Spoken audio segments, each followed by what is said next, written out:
अस्सलाम वालेकुम everyone, I hope you guys are doing well. The most awaited video, जैसे कि आप सब लोग मुझसे रिक्वेस्ट कर रहे कि भाई गवर्नमेंट चेंज हो गया है, is it the best time to apply for the USA का वीज़ा अभी लगेगा नहीं लगेगा, क्या वीज़ा रेशो चल रहा है, क्या इफेक्ट आया है स्टूडेंट वीज़ा रेशो पे, हमारा वीज़ा इस इनटेक के लिए हो सकता है नहीं हो सकता। तो today I will be discussing everything in this video के is it the best time to apply for the USA student visa या आपको अप्लाई नहीं करना चाहिए। सबसे पहले तो भाई हम सबको पता है कि पहले जो वीज़ा रेशो था इन ट्रम्प गवर्नमेंट वो बहुत टफ था, स्टूडेंट्स को काफ़ी मुश्किलात आ रहे थे in order to get the F1 visa. फिर जब गवर्नमेंट चेंज हो गया, बाइडेन वाज द प्रेसिडेंट और उस टाइम स्टूडेंट्स के बहुत वीज़े लग रहे थे, इवन मेरा भी वीज़ा लगा था उस टाइम। सो आज की वीडियो में हम स्टेप बाय स्टेप जाएंगे कि भाई क्या चेंजेस आएगी और आपके वीज़े पे क्या इफेक्ट्स आएंगे। First of all, as you people know कि भाई अभी फॉल इनटेक ऑलमोस्ट शुरू हो चुका है और दुनिया भर से जितने भी स्टूडेंट्स हैं from all around the world they are applying for the fall intake. To my information it has come के इस इनटेक के लिए it will be the highest students who are applying from all around the world. वो इसलिए भाई कि government change हो गया and Trump will be taking over in next 4 months. Next 4 months means कि वो अभी सीट पर नहीं आया है but in next 4 months seat पर आएगा। तो इसलिए ये इनटेक जो है fall intake that is the most important intake, क्योंकि बहुत से स्टूडेंट चाहते हैं कि भाई हम इस इनटेक में निकल जाए, क्योंकि बाद में यू नेवर नो कि क्या वीजा रेशो आता है, H1B का क्या होता है। Most of people are saying कि भाई H1B होगा, H1B नहीं होगा। फिलहाल तो हम F1 वीजा का बात कर रहे हैं, H1B पर हम एक दूसरा वीडियो बनाएंगे for all the students who are graduating and looking for the jobs, उनके लिए H1B फिर होगा। फिलहाल हम F1 पे सारी बात करेंगे कि भाई आपका स्टूडेंट वीजा लगेगा या नहीं लगेगा। H1B तो 5 साल बाद आप लोगों के लिए आएगा। अब हम जो स्टूडेंट्स है we are worried about H1B। तो सबसे पहले भाई मेरा ये सजेशन होगा आप लोगों के लिए, जैसे कि आप लोगों के साथ अभी 4 to 5 मंथ्स है फॉर दिस इनटेक। अगर आप स्टूडेंट है और आप चाहते हैं कि भाई मैं ट्रम्प टेक ओवर करने से पहले ही निकल जाऊं, so you should apply for this semester जो कि है फॉल इनटेक, ठीक है। Second thing is almost every policy takes a lot of time in changing. अगर ट्रम्प आ भी जाता है तो इतना रैपिडली कोई चेंज नहीं आएगा, because most of students are worried कि भाई हमारा तो बस पूरा करियर खत्म हो जाएगा, हम तो कभी यूएसए ही नहीं आ पाएंगे। तो भाई एक पॉलिसी चेंज करने में काफी टाइम लगता है। ऑल्दो वी ऑल नो कि कुछ ना कुछ चेंजेस होंगे और वीजा रेशो भी टफ होगा, लेकिन स्टिल मेरा ये मानना है कि still you have like 4 to 6 months और ये इनटेक आपके साथ एक अपॉर्चुनिटी है। I think it's not the last opportunity but a good one opportunity to get out of Pakistan. जिस तरह कोविड एक टाइम था कि कोविड में लोग कह रहे थे कि वीजे नहीं लग रहे और मैंने अपना वीजा कोविड में लिया था, मतलब that was the time when I felt कि भाई इस टाइम अगर मैं अप्लाई करूं so I will have much more chances than a normal situation. तो मैंने कोविड-19 में ही अपना वीजा अप्लाई किया था, then I appear for the interview in 2020। तो अभी ऑलमोस्ट मेरे 4 साल कंप्लीट होने वाले।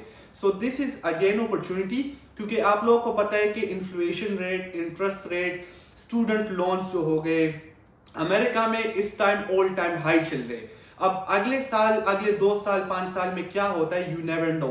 सो this is the best time कि आप अभी से अप्लाई करें before Trump fully take over, क्योंकि आई थिंक इसके बाद अगर आप अप्लाई करते हैं it will be not the same visa ratio as in Biden government, क्योंकि बाइडेन गवर्नमेंट पे बहुत से स्टूडेंट्स पाकिस्तान से निकले हैं और इवन H1B भी उन्होंने सिक्योर कर लिया है। क्योंकि अभी मेरा लास्ट ईयर है इन ग्रेजुएशन, अल्हम्दुलिल्लाह आई will B graduating this year और उसके बाद ही हम जो दूसरा जर्नी है वो शुरू करेंगे। If you ask about my honest opinion कि मेरा क्या ओपिनियन है आप लोगों के लिए, माय सजेशन इज कि भाई you guys should apply right now August intake के लिए बिफोर एनी अनाउंसमेंट, कि भाई बाद में कोई अनाउंसमेंट हो जाए कि पाकिस्तान पे बैन लग गया है या पाकिस्तान से कोई स्टूडेंट नहीं आ सकते, जो कि प्रीवियसली हुए है इस तरह। सो इसलिए आई विल पर्सनली वांट कि आप लोग अभी ये रिस्क ले, क्योंकि रिस्क आपने बाद में भी लेना है और अभी भी लेना है। So the best time to take the risk is right now.